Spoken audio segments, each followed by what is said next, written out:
A nossa história com a Bolívia começa no Chile. E olha só o panorama. Primeiro a gente pega um ônibus, aí depois a gente pega um helicóptero, depois um ônibus, um trem, um outro ônibus e um táxi. E daí simples, daí tá lá em 29 horas e 1 minuto. E essa é a melhor opção. Socorro! Com o coração partido por deixar para trás uma família que a gente construiu em Huasco, saímos rumo a Iquique e... como é que eu vou dizer? Esse foi o trajeto mais inseguro até agora da nossa viagem. A gente passou meses procurando uma empresa de ônibus para esse trajeto sem precisar pegar um helicóptero, mas nada dava segurança pra gente. A gente decidiu arriscar e chegamos no bairro boliviano chamado Esmeralda. Ali a gente encontrou algumas pessoas vendendo passagem, igual quem vende Jogo do Bicho. A gente não gravou nada ali por medo da gente ser assaltado. Ali tinham muitas vans que levavam as pessoas até a fronteira para cruzarem ilegalmente para a Bolívia. Ainda inseguros, compramos a passagem e embarcamos rumo a La Paz. E era assim que a gente se sentia. A moça que vendeu as passagens pra gente veio pedir pra galera ir pra outra rua pra subir no ônibus porque a polícia estava perto. Se a gente tinha dúvida se era um esquema legal, ali a gente teve certeza. E apesar disso, o ônibus acabou sendo um dos mais confortáveis que a gente pegou. Ao todo, a viagem durou 36 horas. Chegamos em La Paz e demos de cara com os efeitos da altitude. E olha só como é que ficou esse saco de Doritos. Como é que tá esse omelete também? Uma delícia. Você demorava a comer tudo? Tu para, querida. Ah, que chique, tomando um vinhozinho branco. Mais barato que tinha no mercado. Às vezes a gente pode, né, amor? Talvez agora não. Talvez não, porque na Bolívia a gente foi turistar, ou seja, a gente gastou mais do que de costume. No dia seguinte a gente saiu para conhecer a cidade e visitar alguns museus.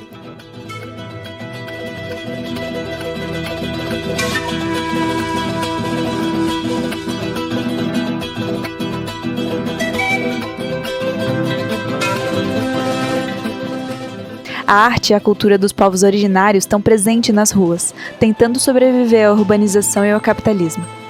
A gente vê isso nos grafites, nas roupas, nas cores e principalmente nas pessoas.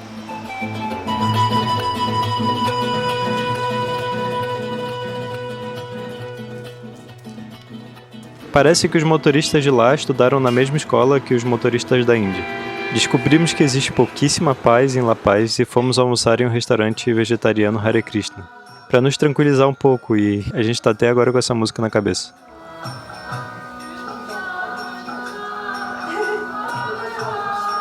Qual seria o meu? O seu quê?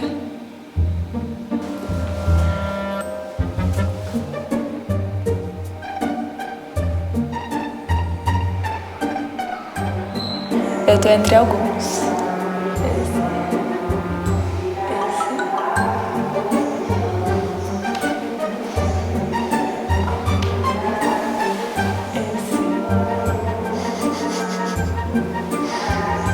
Esse. Conhecemos o Museu da Coca, que foi interessantíssimo, o Museu Nacional de Arte, e a gente já estava se arrastando de cansado quando a gente chegou no Museu Nacional de Etnografia e Folclore.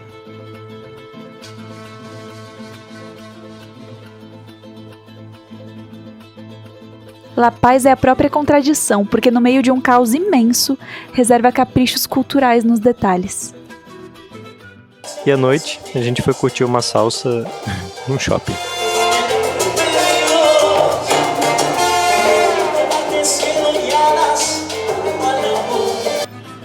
E aqui a gente se despede dessa cidade maluca, mas que tem uma riqueza que não se vê em nenhum outro lugar.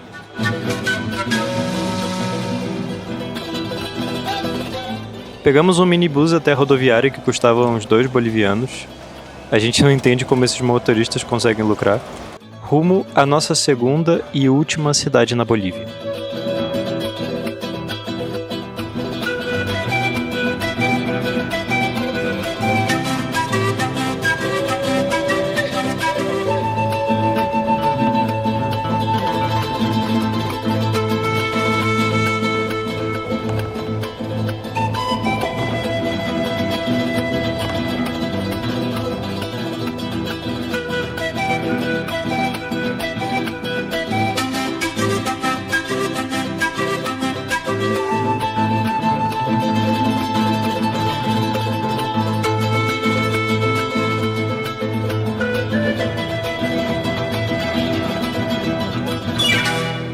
chegamos na Copacabana boliviana e fomos recebidos com esse dia maravilhoso. E no dia seguinte, acordamos cedo para visitar a Isla del Sol, mas tendo que pedir o nosso dinheiro de volta porque não tinha um pingo de sol.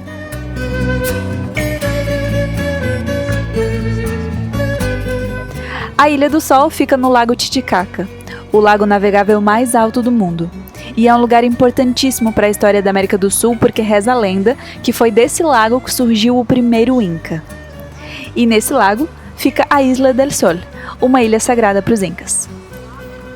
Mas eu vou deixar a palavra com o nosso guia Andrés, morador da ilha, que vai explicar muito melhor do que eu. Isla de la Luna pertenece al lado boliviano.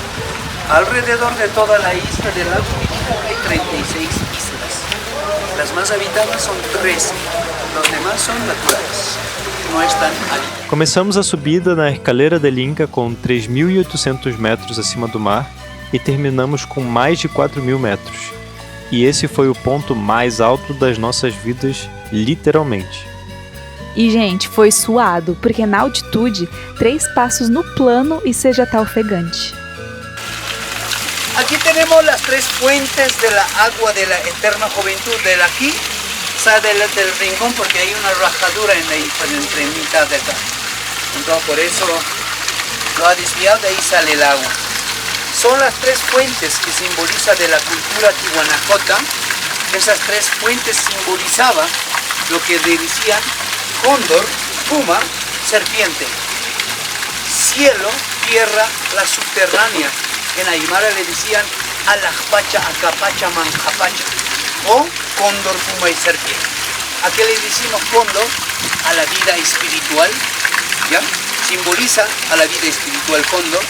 Serpiente simboliza a la Pachamama, o digo, puma simboliza a la fuerza, a la naturaleza que nos rodea, somos nosotros, animales, todos los objetos que existen en la tierra. Serpiente simboliza a la Pachamama, a la madre tierra, y nos entierra debajo de la tierra. Son a los 3 mundos, cóndor, puma y serpiente. Los incas después, ¿cómo lo utilizan? Utilizan 3 mandamientos que le decían Amasúa, Amayuya, Amajeya. Que significa no seas mentiroso, no seas flojo y no seas ladrón. 3 mandamientos fundamentales de la cultura incaica, pero conocido como la agua de la eterna juventud. La arquitectura es tihuanacota, no es inca. Después los incas utilizan Amasúa, Amayuya, Amajeya. Pero primero es tihuanaco, el cóndor, puma y serpiente. Vamos a ver en el templo de triple jamba. Essa água aí a gente usou para encher todas as nossas garrafinhas porque, além de sagrada, ela é de graça, né?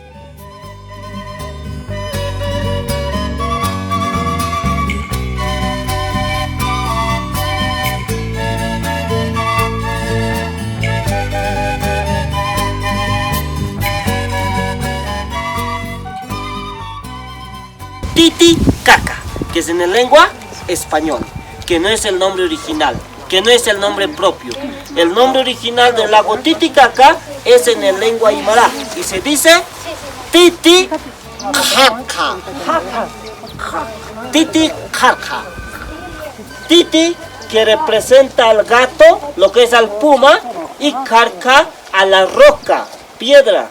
Ahora, si es que ustedes lo comprarían una mapa del lago de Perú y Bolivia, en ese caso, todo el lago Titicaca tiene una forma de un titi, de un puma cazando a un cuy silvestre, a un conejo. Esa forma tiene el lago Titicaca. Véanlo y es bien claro. Lo que es carca, la roca, representa las islas, porque ahorita las islas estarían encima de una roca. Tierra es poco.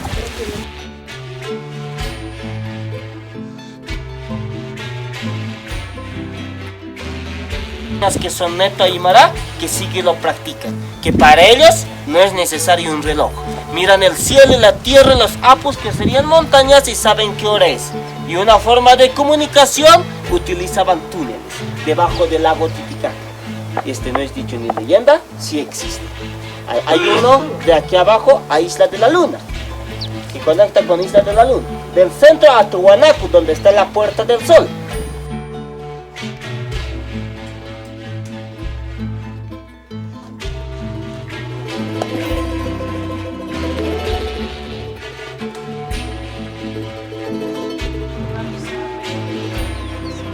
5 niveles, 5 construcciones, como 5 cuartos. Acá son 2, abajo 2, al otro lado 1. Pero la estructura en construcción es lo mismo, no hay diferente construcción.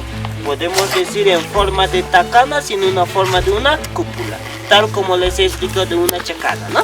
Toda esta construcción data hace 1200 años, que sería Tiahuanacocha, pre-inca. ¿Ya? Claro que la cultura inca inicia de este lugar, pero termina en el Cusco.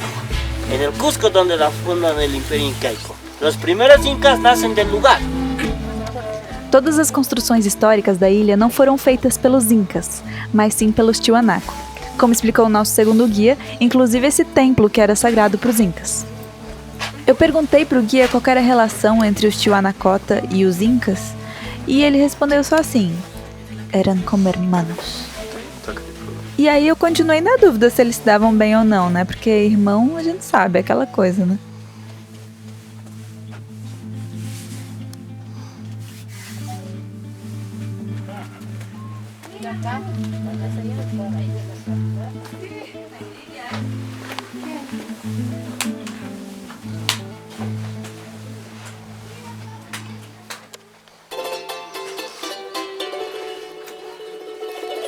O nosso tempo na ilha estava acabando, então a gente entrou no barco para voltar para Copacabana.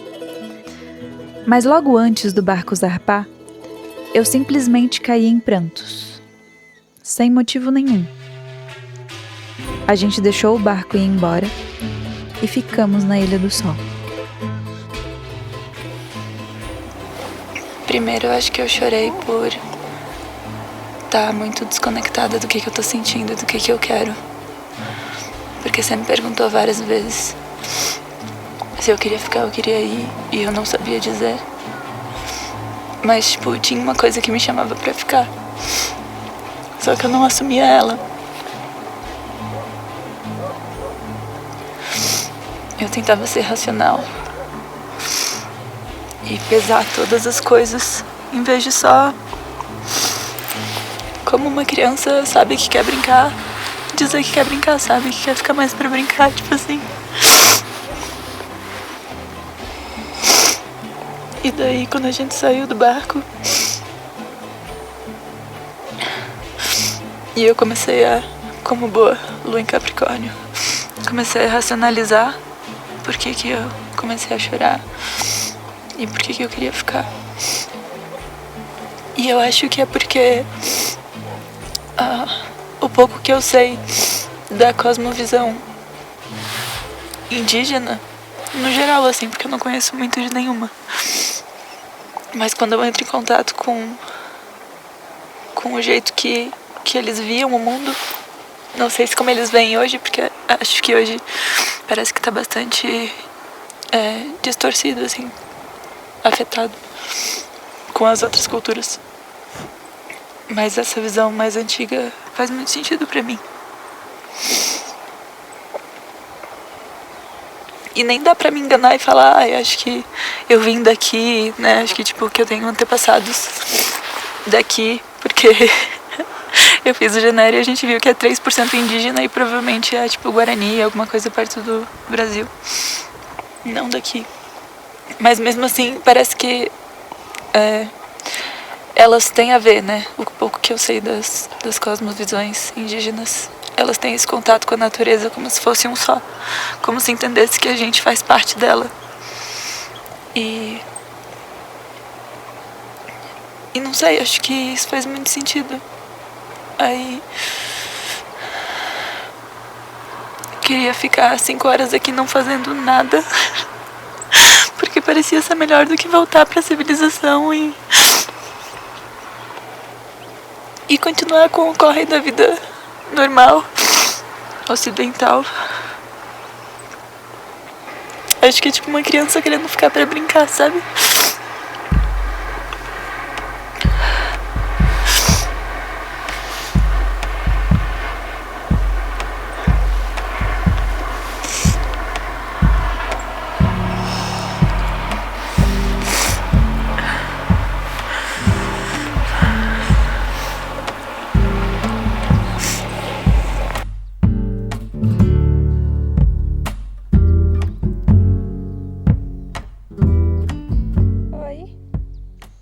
gente ficou sozinho na ilha sem guia, mas também não demorou muito até um novo guia aparecer.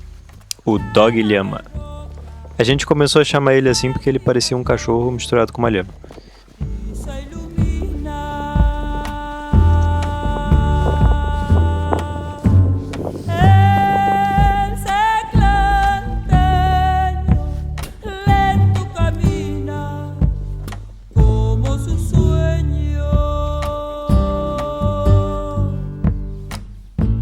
Exploramos aquela ilha até onde o cansaço nos permitiu chegar.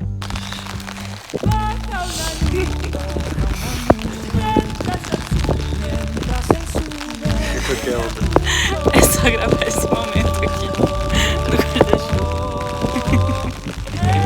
A gente para de ir no meio do nada.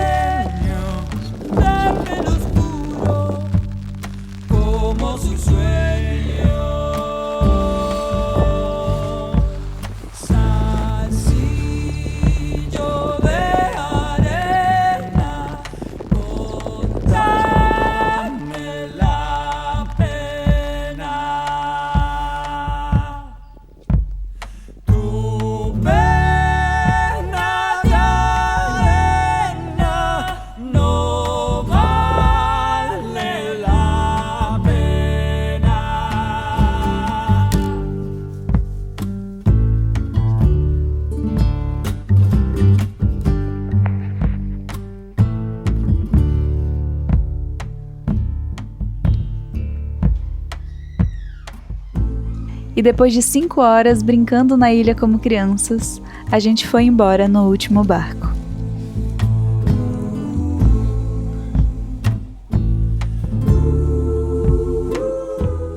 No último dia, acordamos com essa vista maravilhosa e essa cidade é realmente muito bonita. E é impressionante ver as coisas com tanta nitidez na altitude, isso realmente é de encher os olhos.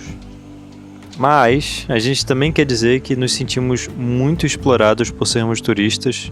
Percebíamos também que muitos vendedores aumentavam 2 vezes o preço dos produtos só porque a gente não era local.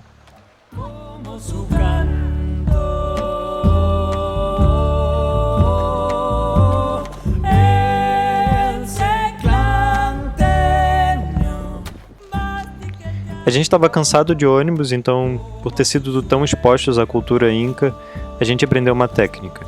É assim, você abraça a sua pessoa amada, você procura também a melhor posição do sol, porque é o sol quem vai te levar até lá, e aí você mentaliza o lugar que você quer ir, no caso a gente queria ir para Cusco, e simplesmente começa a girar loucamente, e aí de repente... Estamos no Império Inca. Llegamos a Cusco.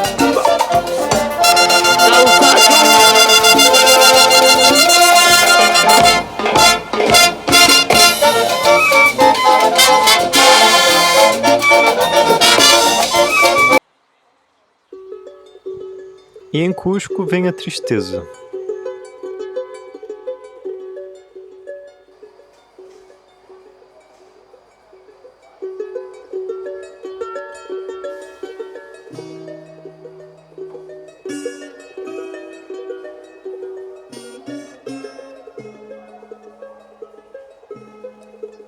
Gente, infelizmente a Nath tá voltando pro Brasil e eu vou ficar sozinho aqui. Amor, explica direito. Ué, mas tu tá voltando pro Brasil? Sim, eu tô indo pro Brasil, mas é pra viver uma experiência. E a gente vai contar sobre ela no nosso próximo vídeo. Viajei sozinha pra São Paulo e pro Acre.